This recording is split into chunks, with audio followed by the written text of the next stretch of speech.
Several UNL researchers recently looked at how seeding rates in dryland corn would be affected by a lack of moisture versus seeding population in different areas of the state. We spoke with Rees at UNL Extension's fall conference about that study and how the hybrid maize model tracked this season's water deficit. Throughout the season, we were simulating what was the potential for that corn crop based on perfect conditions.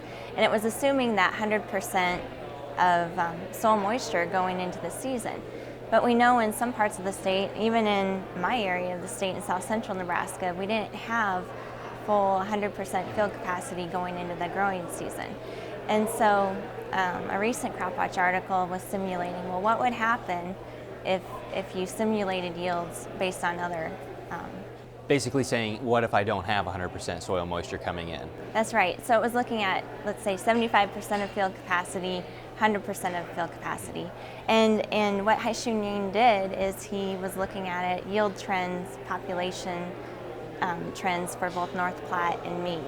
And what it showed essentially is that at North Platte, the trend wasn't very steep, so it didn't really increase yield. It didn't benefit the producer to have a higher population if the moisture wasn't there. I mean, a lot of that makes sense. Sure. At Meade, it made a bigger impact. If the moisture was there, the population should be increased for a better yield.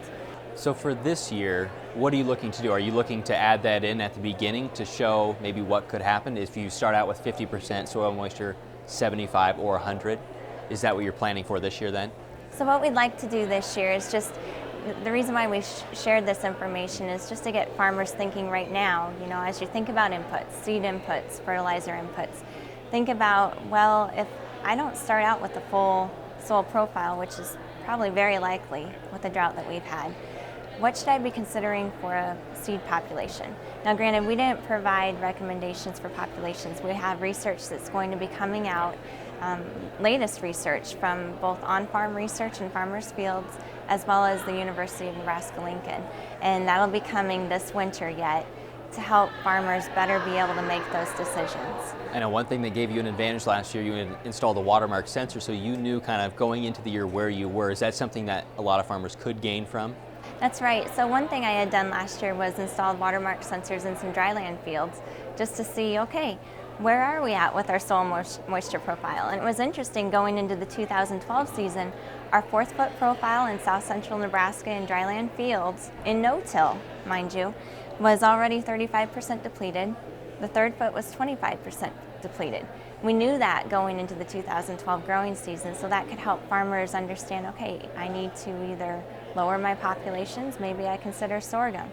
And so this is something, if we have farmers who have watermark sensors or other soil moisture sensing equipment, I'd recommend that they go ahead, get them out, installed in their fields after harvest, whether it's dryland fields, fields where they had a low capacity well, weren't able to keep up, or fields where, let's say, maybe they're in an allocation situation. They may even consider their fully irrigated fields just to see where they're really at.